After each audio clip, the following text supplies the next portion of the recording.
Hello mga Lodi, mga Sisi! At ito na nga, na-miss ko uli ang durian. Pero this durian is from Davao, kaya medyo pricey na.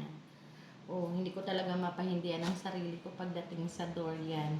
Paubos na kasi ang durian, kaya siguro galing na itong Davao.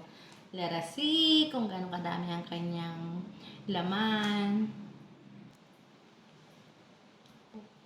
Oh wow, parang mas madali po siya buksan. Wow!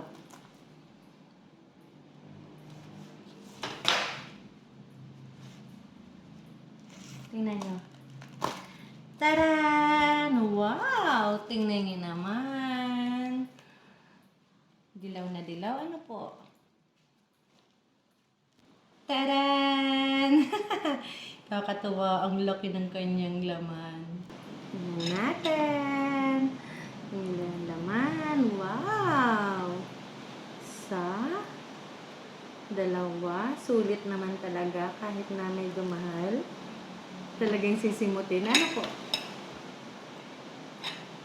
Tingnan niyo po.